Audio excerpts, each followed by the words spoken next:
day there was a really hilarious stream on Twitch by a group called the Bully Hunters. It was astoundingly, and I don't use this word lightly, cringeworthy. The purpose of this group, the Bully Hunters, was to go on to online games, or let me be more accurate, one online game, Counter-Strike Go, and hunt down evil, rampant cyberbullying that is experienced exclusively by women. Fucking how is cyberbullying real, nigga? Just close your fucking eyes. Anyway, the whole purpose was to hunt down these men who are always online on CSGO, rampantly harassing women. Long story short, though, the stream was awful in and of itself. I'm not impressed by your performance. But, wait a minute, it gets worse. Because within hours, the internet collectively pulled the strings of the controversy and ended up unwinding a truly impressive mess of shilling hypocrisy and, of most import to a spurg such as myself, everything from misrepresentation to outright lies regarding women, video games, online communication, digital bodies, and what we colloquially call trolling. Pull the string. Now, I'm going to be really brief here, or as much as is possible for me, in that I don't want to belabor the details of what happened on the evening of April 12, 2018 that had me laughing harder than I had in quite a while. People expect all the time when they log into their computers. And the bottom line is that... Are you crying again, Aiden? Of joy this time. Because if there aren't already a million videos out about this by the time that mine comes out, surely there will be soon thereafter. All of whom, though, I'm sure will cover this cuntastrophe in extreme and precise detail. But I will go over some of the basics, just, so we're all on the same page. So, the basics. They are as follows. Some chubby gamer girl who goes by the frighteningly original and totally ebon name of Zombie Unicorn came up with the brilliant idea of assembling a crack group of totally elite female gamers who can step in at a moment's notice to rein in the vile antics of the repulsive white males in online video games who are better than women at those video games. Wait, no, that's not it. Oh shit, what was it? Who are harassing women in online games by horrifically engaging in acts of digital violence by killing them and sometimes teabagging them. The fucking purpose of online games. To win and to compete against your opponent. Oh, excuse me, I'm sorry. The idea is that if you are losing, getting harassed in a video game, and by a video game, again, CSGO, if you can manage to type through the tears, you can contact a bully hunter to come into your game and help you win. Deal with the bully. Anyway, this gal, surely with the eternal power of sobbing and sloppy milkers, managed to convince a number of sponsors, including SteelSeries and CyberPower PC, to finance her endeavor, and with clearly some level of financial backing, began to advertise her service, if you want to call it that. At your cervix, you must be Mr. Pencilcock. With the promise of an hour-long Twitch stream detailing its operation, launch, and functionality on April the 12th. Well, in comes the 12th, and what do we get? A stream that lasted for a whole 35 minutes with a riveted live audience. Look at these faces. They don't look at all like they're desperately begging for help with their eyes. Please, someone save me. And of course, a far more interesting Twitch chat with plenty of pictures of dicks and Hitler. But yes, it lasted for about 35 minutes before being cut short, featuring what are, without question, clips from a supposedly live stream of the Bully Hunters in action that were laughably fake. Now, of course, a day later, Zombie Unicorn has come out and said, oh, we didn't intend for anyone to think this was real, we didn't intend for anyone to think this was live. We thought everyone would just get the drift that it was scripted. Well, no, not really, given the way you played it off, and let's play a clip here so we can just get an idea of how you try to make it sound like this was happening in real time. Mr. Layman, I'm Dr. Solomon. I'm so sorry to interrupt, but there is something we need to show the audience right now. In just a second here, the lights have come down, and that is a signal for a bully hunt. Now let's see exactly how a bully hunt works. This is our casual gamer, Pinklight23, who has been harassed in-game. That's her, but let's cut to her feed. Funny how now, after the fact, you're willing to admit it was scripted. But hang on, I have to tread lightly here now that Zombie Unicorn is also threatening to file false DMCA claims against anyone who comments on the stream. Yeah, I suppose I should watch what I say, right? Maybe I'll get a strike for providing comment and criticism, which is allowed for under fair use. But I say the streams are obviously falsified for a number of reasons. Again, now they come out against it, but let's be clear. First, it appears that the person being bullied in each instance also shares the same Steam names with other bullying victims, and with the supposed hunters. Secondly, that the voice of the, quote, bully in both instances is seemingly identical. And third, and this is at least according to Sinatra, because frankly, I've just never played a game of CSGO, and so if I'm wrong, yell at him, not me, you can't jump into any kind of competitive match in the way that is depicted here. This could only have been a casual match. And then fourth, through a billionth, because it's just blatantly fucking obviously completely rehearsed, and an awful attempt at drama I've not seen outside of mi telenovelas. But, of course, the day later, when all of this was revealed, they come out and say, oh no, we meant for it to look like it was scripted. Yeah, aping the whole who wants to be a millionaire style to increase drama and tension, to act like this is happening live. You totally wanted everyone to know it was scripted. Alright, but hang on.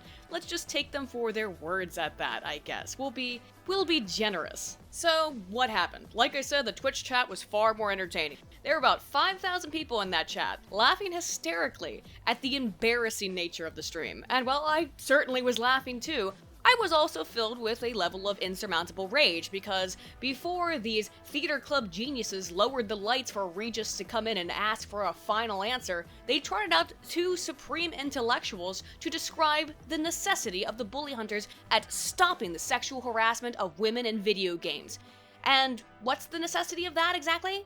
Well, according to Zombie Unicorn, it's because 3 million women have been turned away and given up gaming because of online sexual harassment. Holy gods, 3 million? That's as many as 300,000 tens, and that's just awful. The problem is that, well, there's absolutely no evidence for that number.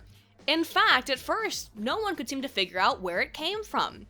When asked to cite the source for this outrageous statistic, which this colorful, corpulent cunt, and hey, I can call her that because she said it, but which is also a figure featured on their website, this 3 million figure, she replied that the information would be released on the stream. So hold your horses, I can't provide you with a citation now, but just wait, because soon.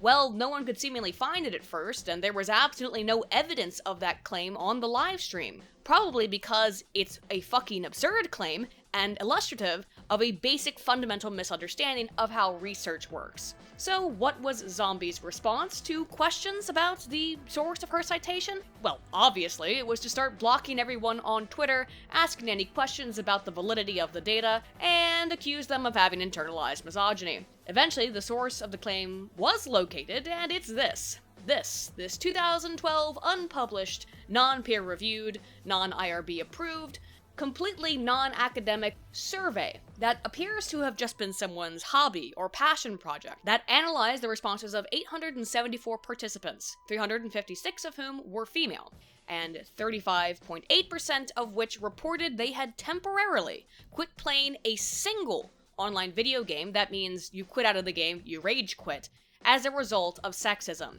with a total of 9.6% of women reporting they quit playing a game permanently. Again, one game permanently. This means that a total of 34 women who responded to this online survey, again, this non-academic, non-peer-reviewed survey, reported leaving a single game, not gaming in general. And by the way, that represents a total of 3.8% of the total combined sample. 34 women.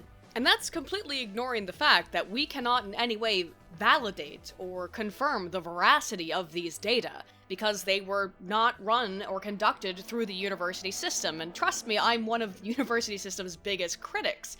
But we have no way of verifying this. I don't know what their methodology was. I don't know what their study looked like. As such, I'm really in the dark here. I also can't tell if this person did have good intentions or not. Maybe they did, and they were completely and totally sterile in their handling of the data, but maybe they weren't. Maybe they did have an agenda. We can't know that because this is not a published study.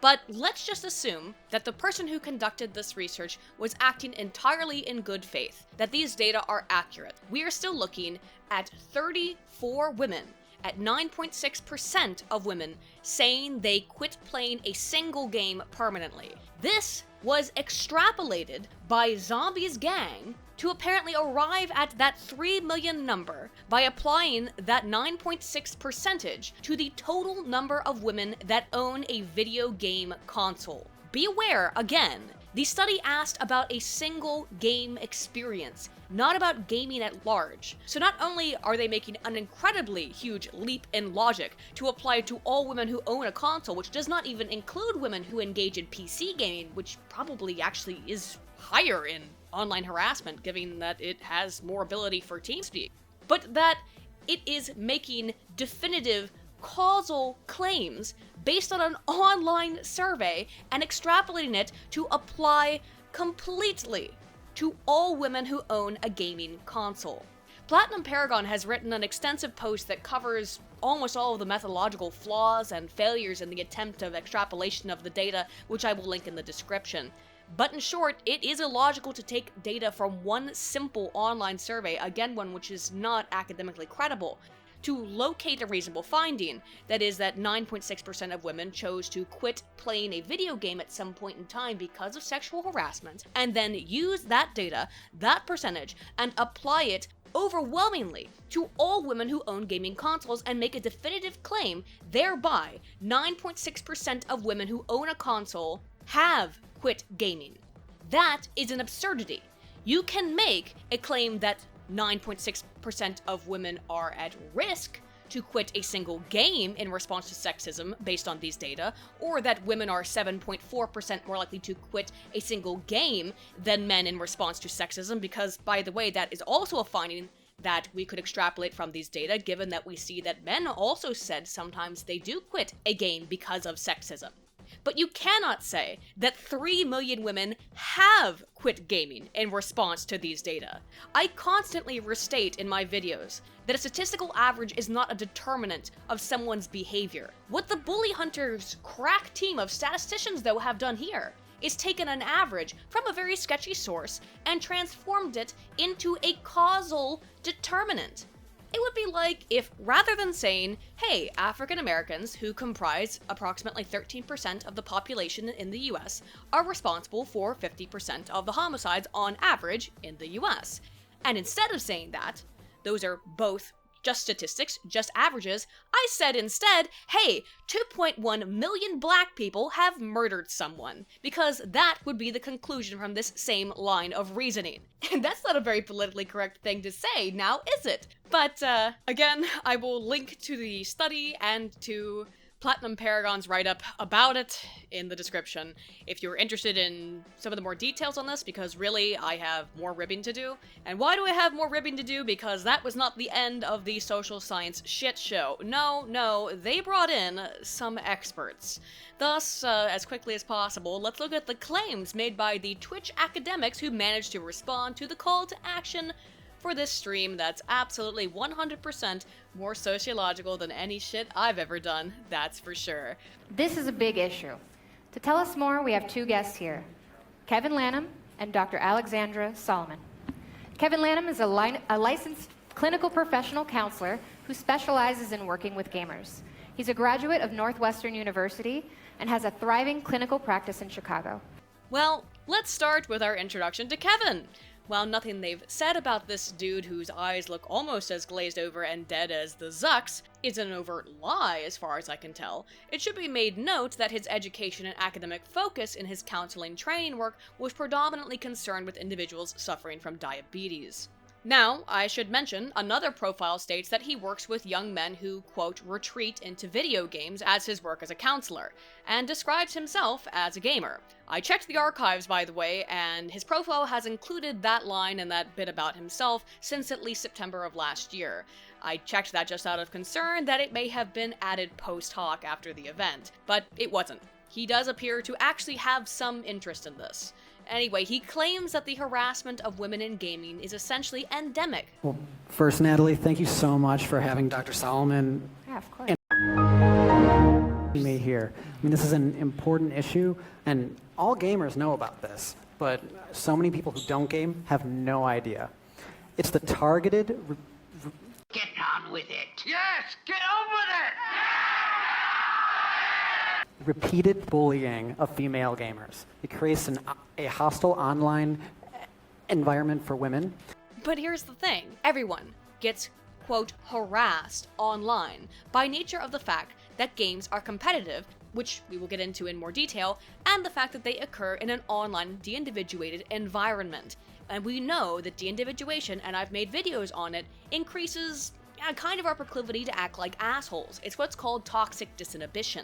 The statistical reality, however, is that men actually receive more frequent harassment in gaming or in online contexts than women, at least according to Pew data from 2014. Women tend to receive different types of harassment, particularly sexual harassment, and more stalking sort of harassment. But even so, they receive it at lower rates than men do. So no, trolling, griefing, shit-talking, bullying, whatever the fuck you want to call this, is not something that only happens to women, Kev.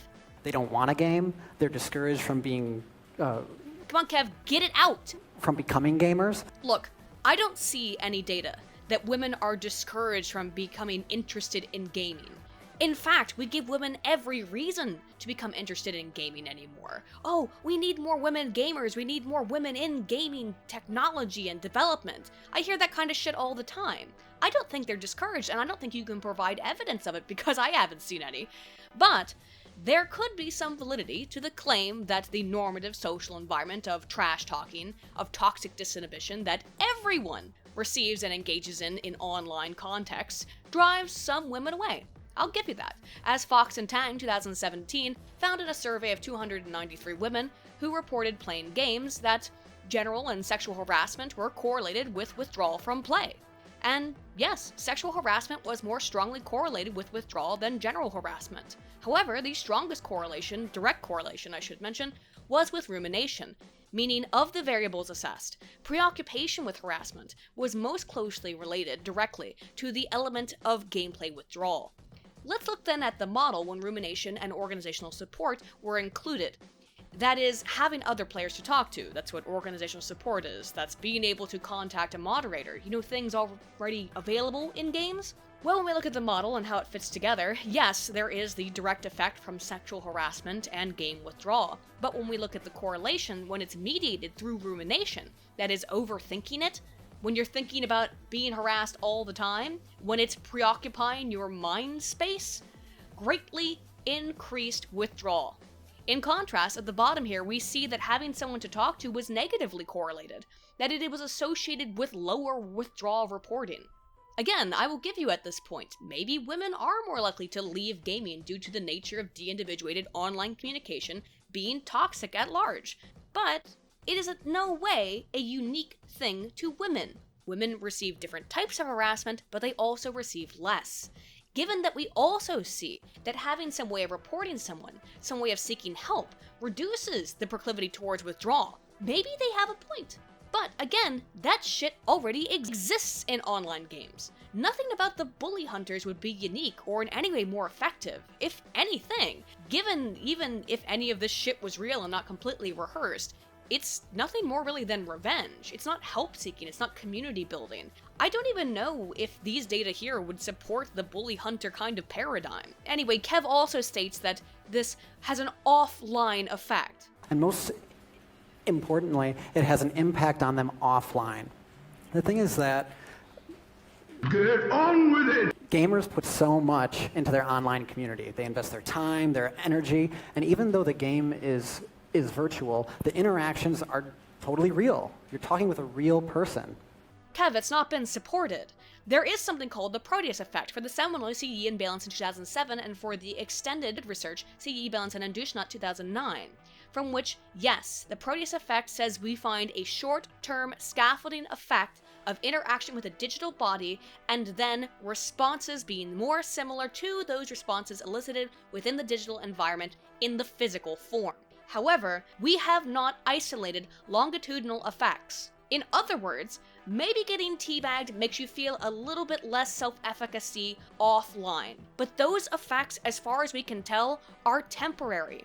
When this research has been conducted, we find that it drops off after about 30 minutes. So you cannot make this claim that losing a game of Counter-Strike and getting teabagged somehow is causing women to have lower self-esteem or lower general self-efficacy. And I've got fucking data on that because I'm the only one coming into this goddamn shit with any real fucking information.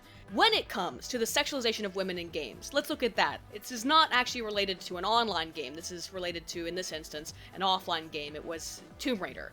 Ben Morowitz and Maestro, 2009, found that when women played a sexualized character, they experienced lower self-efficacy. That's true. But I should note, the instrument they utilized was a general measure of self-efficacy, not efficacy related to the ability to play a game. Efficacy, if I know I keep saying it, but let's be clear just in case, is how confident do I feel in my ability to do something. However, what Ben Morowitz and Maestro also found is that women who played in this sexualized condition did not have less self-esteem. Now again, this is slightly different from online sexual harassment, but I've been studying this shit for years, and I just don't see any of the evidence that you're claiming is there that is causing any long-term harm to people offline when they disengage from this environment, particularly considering that hundreds of studies, thousands probably, have attempted to isolate a causal link between video game play and violence, and yet have come up with nothing more than mild correlations between gameplay, arousal, and aggression, and even then the measure of aggression is wonky at best. I did a whole video on it. It's on Dr. Layman's channel. Does stereotyping in digital bodies exist? Yes, but it often seems to be the case that the form of the avatar, the virtual embodiment of the self, is more relevant than the gender of the player when it actually comes to how we react and respond to self-stereotyping. For example, Yidushnot, Yao, and Nelson, 2011, found that female avatars in an MMO, a massively multiplayer online game, healed more, and male avatars engaged in more instances of player versus player combat, regardless of the sex of the player controlling the avatar. Basically what that means is that it didn't matter if you yourself, or a man or a woman, when you are put into the body of a certain gender, you behave in more gendered ways, what we would call normalized masculine or feminine behaviors. Thereby, it is very possible that any of these negative effects that are exacerbated potentially by being a woman in an online game are more prevalent when the body of an avatar is female, rather than if the sex of the player is female. And if you want a real mindfuck on that point, Marty et al. 2013 found that male players who use female bodies in MMOs use more feminine-loaded behaviors. They jump around more, they engage in more flirting, and use more emoticons. Thus, when we combine these data and we look at it as sort of a collective, not just a microcosm, one could make the argument that not only do men receive more harassment in general, we've seen that, but that they're actually equally as prone in some context to the negative effects that are supposedly unique to being female in games, given it seems that the avatar, the digital body, may matter more than the sex of the player, him or herself. But the point is, his claim of the longitudinal scaffolding Proteus effect is not supported by the extant data. Sorry, Kev. Next up we have Dr. Solomon with a BA, and want to take a guess at it, friendos? Go ahead, is it communication, psychology, sociology, or women's studies? Well, oh, come on, you guys already know the answer, don't you? But I will admit she is a clinical psychologist and an active counselor, whose work focuses on marriage counseling. Yeah, again, not really relevant, but let's at least see what she has to say. And so what we're doing tonight, what this initiative is all about, is figuring out how can we work together, men and women both, working together to move from a culture of harassment to a culture of inclusion, where really the intention of being in a gaming world is that like sort of the thrill of competition and that experience of mastery and getting better than you were the day before and creating a community. Well, she understands it's about completion and mastery. That's true. But she doesn't seem to understand that mastery, that is efficacy. That's self-efficacy, specifically game-related self-efficacy. That has to come from the self. Otherwise it's not efficacious now, is it? That's not mastery if someone else did it for you. How can you be proud of something you didn't do. And so we really need to bring this from the shadows into the center of the room and really call it what it is and figure out how do we work together to move from a culture of harassment to a culture of inclusion.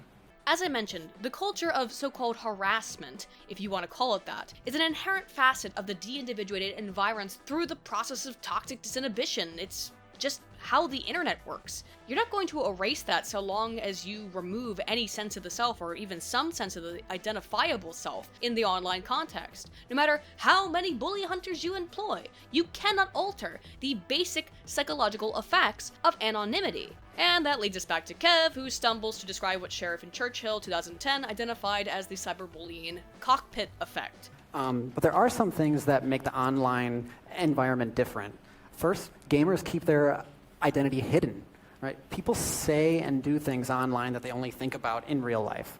And for that reason, they actually don't feel the consequence of their words or of their actions, right? Spit it out already, I'm busy. Also, you don't get feedback from the person that you're harassing. If I were to say something horrible to you, I would see your face and I would feel terrible, right? Empathy is more difficult online for that reason. Good on you, though, for knowing that, Kev. You could have called it that, but it's fine. I don't expect you to know all of this research. Obviously, it's not your field. That's why they got you, I'm guessing. But I appreciate a modicum of comprehension on this topic, although he provides no rationale for why calling a bully hunter would fundamentally change the nature of de-individuation, as I mentioned above. You know, second, women are often viewed as sexual objects online. I mean, games are really catering towards men's fantasies of being dominant, in control, and it's not really taking in the female perspective. The second point maybe used to be true, but it's now based on data that's over a decade old. I think I know the studies that he's citing, they come from like 2002. Women are now highly represented in games, not only in terms of the development staff, but in terms of the playable characters. They always have been, but now more than ever. You know what, Kev, though? Let's consider what I said before. If the goal is to make women more efficacious and have higher self-esteem, it would seem then that embodying a male avatar would probably be better, given they tend to adopt more traditionally masculine-loaded traits such as competition and aggression, higher self-esteem, higher self-efficacy, eh? I'm not saying playing as a sexy badass like Bayo isn't empowering, ugh, hate that word. Let's just stick with efficacious, how about that? But maybe, just maybe, more female characters isn't really necessarily that great based on the existing data for developing this change that you think we need to see in player representation for some reason. And by the way, as I will illustrate, women like to play sexy female characters, Kev. They don't like to play as uggos. Anyway, now we go back to Dr. Solomon before we go to the hot seat and the lights turn down. Well, and building off that, you know, none of this happens in a bubble, right? So we live and have lived for thousands of years in a patriarchal culture. Well, I'm astounded it took you that long to get to the patriarchy, honestly. Which means we've had spaces that have been able to be male-dominated spaces where men have set the terms and created the community. And that's what the online gaming world has been. And so what you see with the movement and the bringing in of female gamers is the same kind of pushback that other communities have experienced. You know, you think about politics or sports or the fields of science and math. Those female trailblazers have faced that pushback. And what we're seeing is just the online manifestation of what happens when you take something old and transform it into something new. Are there not female-dominated spaces? Because, you know, men and women on average have different interests because we're a sexually dimorphic species, Dr. Solomon? Look, I don't want to rehash this boilerplate feminist rhetoric with how, ooh, feminism is doo-doo. Let's just move on. And that's what's happening now, is there's a sea change that really ultimately benefits everybody. We know that when there's more diversity in our lives, when we have community with people who are different from us in terms of age, gender, sexual orientation, race, ethnicity, all of that diversity brings with it different kinds of skill sets, strategic approaches. There's benefits and wisdom from all of those differences. Yeah, and it also increases intergroup conflict. So do you think this is a big reason why men act out towards women? Okay, now here's where I smacked my desk in rage. No, you stupid bitch! Read it! Here's here's where we get into gendered social learning.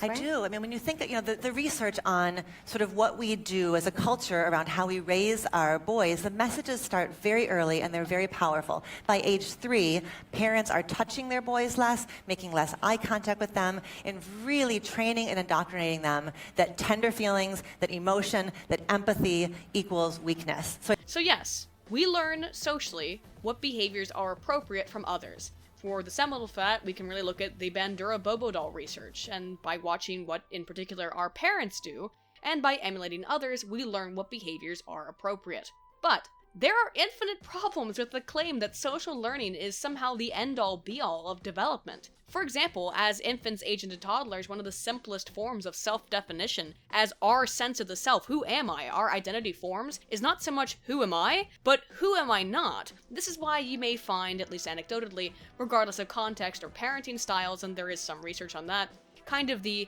ooh, girls or boys are icky in young children though, because they recognize some aspect of their self contrasts to what the self is not. I'm a girl, that means I'm not a boy. But more importantly, let's just drop the whole fucking child psychology postulation bullshit and look at the fact that we find sex differences in sensory processing, social behavior, and cognitive behaviors in infants from day 1. For overview, you can see Alexander and Wilcox 2012. But, for example, we find that female infants respond more immediately to objects with a face, i.e. a doll, while male infants respond more immediately to objects without a face, i.e. a truck. Again, it's almost like we're wired a little bit differently, eh? You can't attribute shit that infants do to social learning, doctor. And it appears that even the other feminists found your baseless ranting so obnoxious and abhorrent, they had to cut you off to engage in some totally real-time bully hunting. Audience right now. In just a second here, the lights have come down, and that is a signal for a bully hunt. Look, as this pathetic parade marched on over the course of the night, there were all sorts of things that started to catch the watchful eyes of the evil male gamers in their incessant attempts at bullying women. For example, that SteelSeries was offering a typically overpriced headset with their totally hardcore feminist crosshair logo to promote the group. Although hang on lads, don't get upset yet, all the proceeds are going to charity. Except the charity being Time's Up, which is a bunch of Hollywood actors and elites trying to escape the sinking ship of the industry's own devotion to feminism that is drowning in the sea of Harvey Weinstein's piss plant. I can't think of anyone who needs more money than rich Hollywood stars. The Howl of the Wolf movie. Presenting honest stories of working people as told by rich Hollywood stars. There's also the fact that, in spite of all of her virtue signaling, Zombie has been caught calling other people faggots on at least a couple of occasions, so far as I've seen. Such faggots. But hang on, that's okay, because it was edited, and during a stressful moment. What a fucking... And it was a pet name for her ex, and it was a long time ago, and also it's because she's bisexual. Hang on. If I'm bisexual, does that mean I now get a free pass to just call everyone fucking faggots? Great! Finally, I no longer feel the need to contain it. Why contain it? It's cool. It seems, at least to me, that this was just a cash grab from some thirsty bird 4 years too late to scam some shekels in the name of women in gaming. But here's the thing. While the Mensa-level members in charge of grabbing a diabetes specialist and a psychologist with no apparent background in media psychology or game studies were busy doling out misinformation and blatant lies about women, games, communication, psychology, fucking everything, this girl right here? Yeah, I was actually reading the damn research, and the fact is, there is no evidence that women are being massively chased away from games, at least in the way that has been described here, nor that they are some kind of uniquely vulnerable group. Rather, instead, maybe they just play in different ways than males, maybe they just enjoy different things. I mean, it couldn't be that some of these male players are just more interested in these types of games and are just a little bit, therefore, more confident at the game and like to talk shit in a de-individuated environment. I mean, harass and bully women online, I guess. It's not like they do that to other males or anything. Anyway, everything presented here is bullshit. Let's instead look at the real data. Ben 1984's gender schema theory provides a list of certain traits that he considered to be more masculine or feminine. Among masculine traits are things like aggression, assertiveness, dominance, leadership, and competitiveness. Well, online video games are almost always competitive and aggressive, because competition is what provides challenge, and challenge is what provides entertainment. Dr. Layman made an excellent video lately on Dark Souls where he mentioned self-determination theory in that context, which I will link below as well. Self-determination theory is a three-factor theory that posits we obtain a sense of self-fulfillment or satisfaction through autonomy, competence, and relatedness. Autonomy is the extent to which we feel capable of being independent actors in charge of our own fate. Competence is our feeling of self-efficacy, our being able to accomplish our goals, and finally, relatedness is how we feel connected or potentially disconnected to others in any given environment. Tamburini et al. 2010 examined self-determination through the lens of these three factors and found in association with enjoyment to video games that these factors explained 51% of the variance in how much people enjoyed a game. Let's look at the model here. Feeling competent at the game was most strongly directly correlated to enjoyment, but there were also significant correlation loadings between autonomy and relatedness and enjoyment. Feeling as if we are the masters of our own fate, that we are capable of accomplishing the goals that we set out to achieve, and that we are connected to others in accordance with this model therefore represents about half of what we experience as enjoyment from playing a video game. There are no real gender differences when it comes to research on SDT, so why might it be that there are so few women involved in gaming?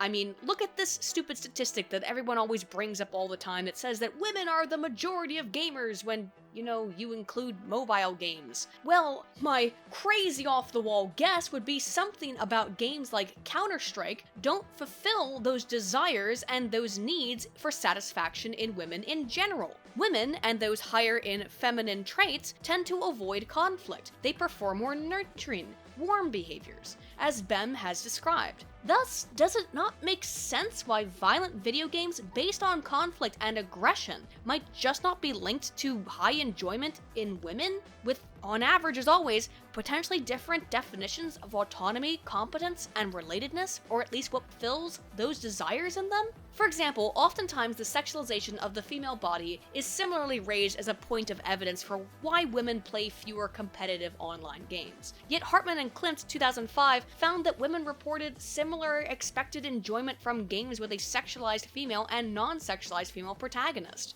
Participants in this experiment expressed more enjoyment for games that included more social interaction and less violence. In a second study, males reported more use of all competitive games than females, and more competitive motivations for play. In contrast, females reported lower need for completion of games than males. In other words, women don't appear to get the same kind of gratification out of competitive games that men do.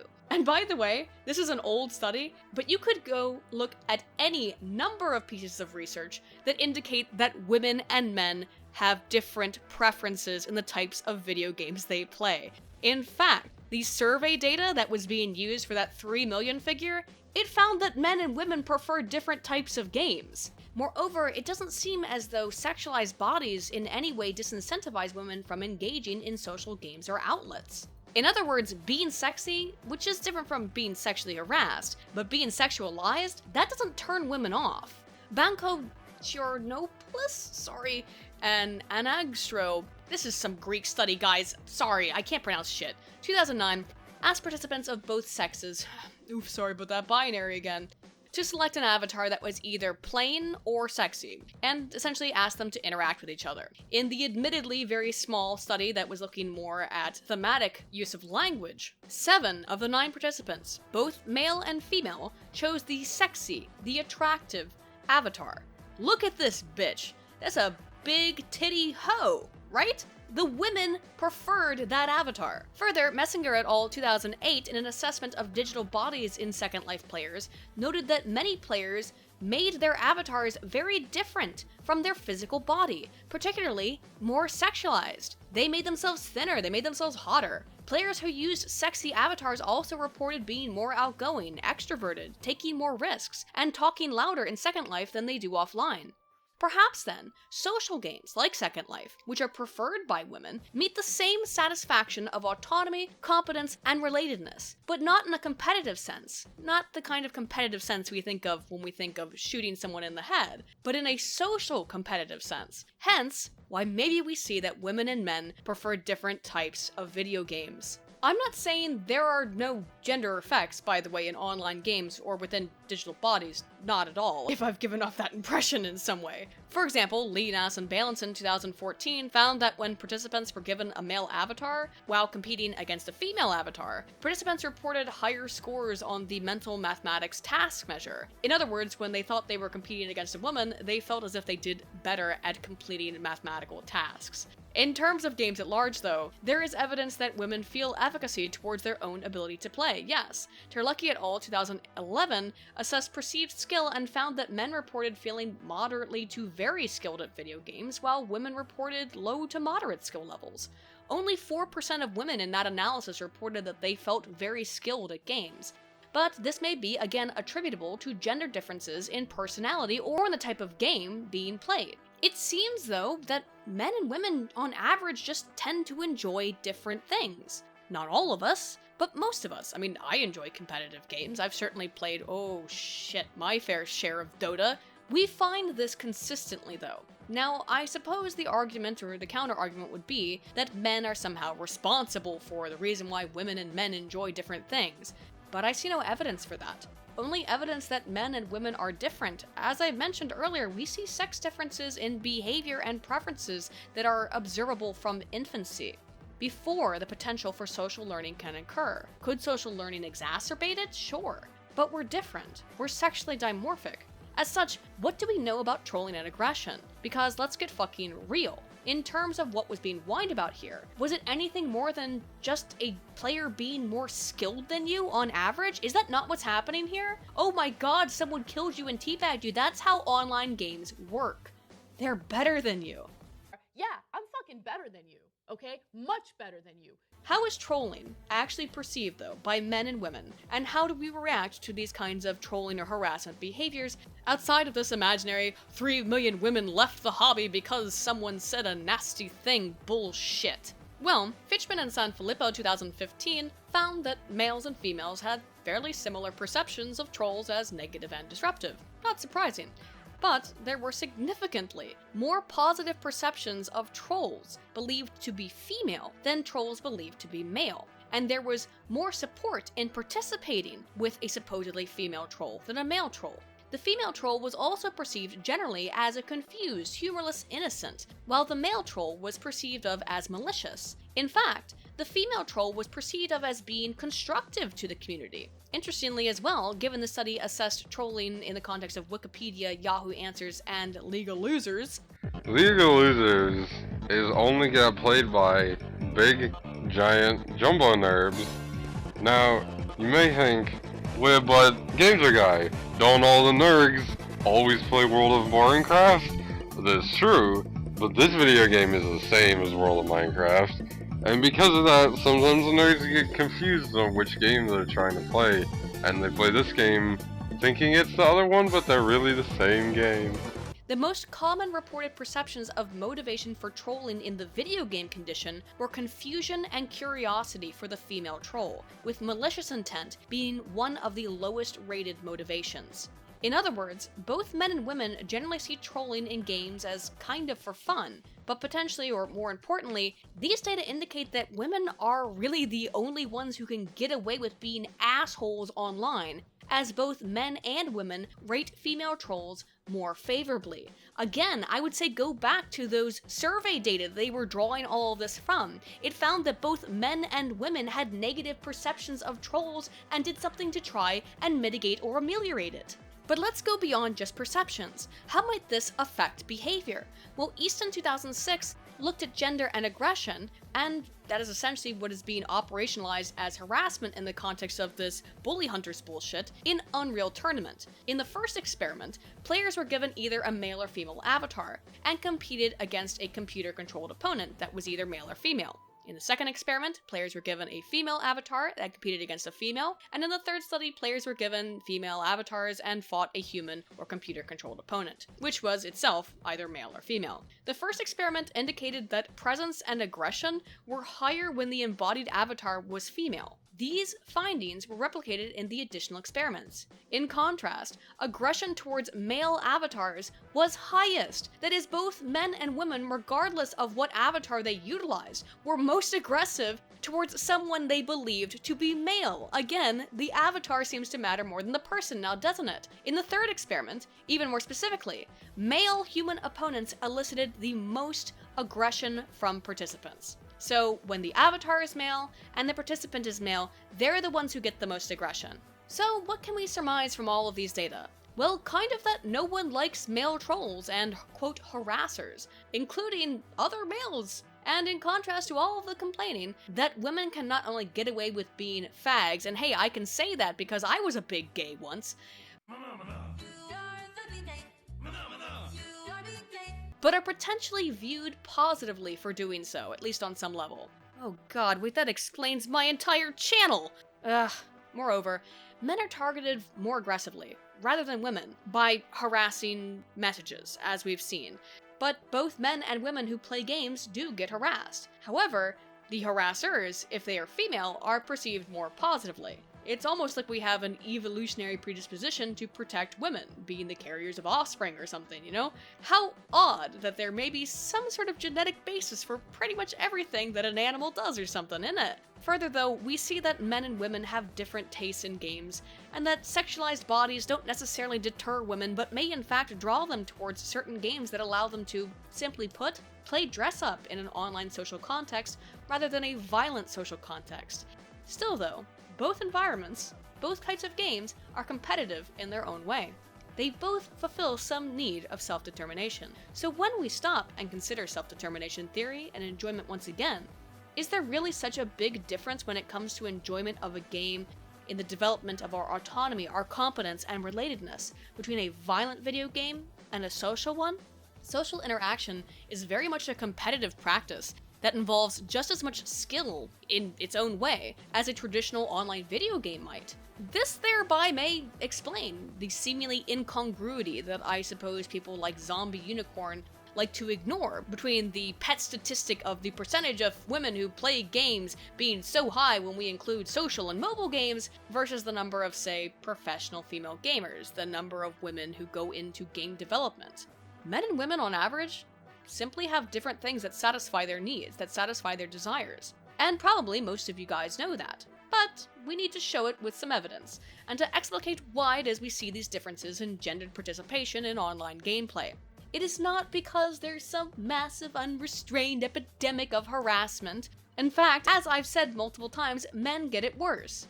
It's because we are a sexually dimorphic species, and no matter how many shitty headphones you sell, that will never change. And as such, the differences between the sexes will never be eradicated. Just as you're never going to change human psychology to the point where the effects of anonymity are no longer present. You cannot change the basic way that the human mind functions. I'm sorry, I know that's what you want to do, but you're shit out of luck.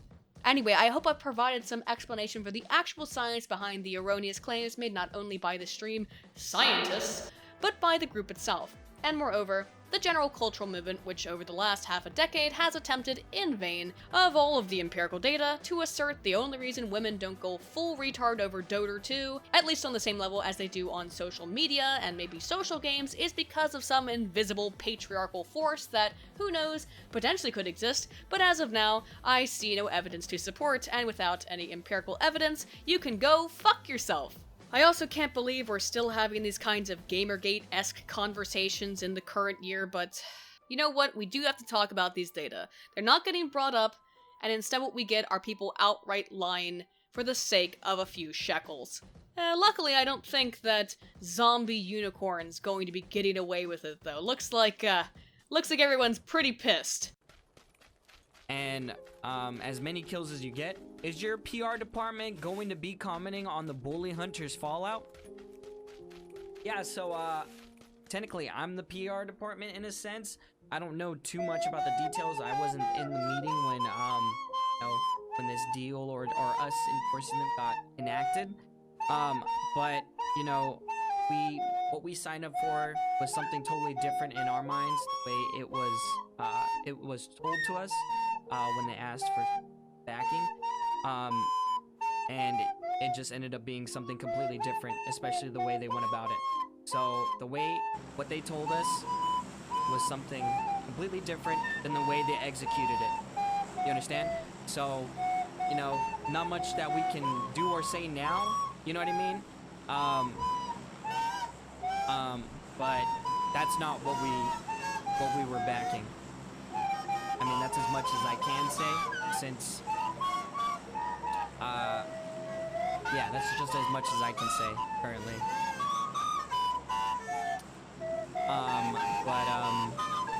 Yeah. We were a little misled. And, yeah, I mean, we're not gonna, you know, we can't really do much about it, you know? We endorsed a group. It didn't go the way that we thought it was gonna go planned. You know, we weren't really informed, I guess, enough. And that could partially also be our fault as well. But, you know, we think negatively on that kind of behavior. Alright, that's enough about that. Anyway, if you've enjoyed this video, please be sure to like and subscribe. I'm Aiden Paladin, Altana Volt. Loco!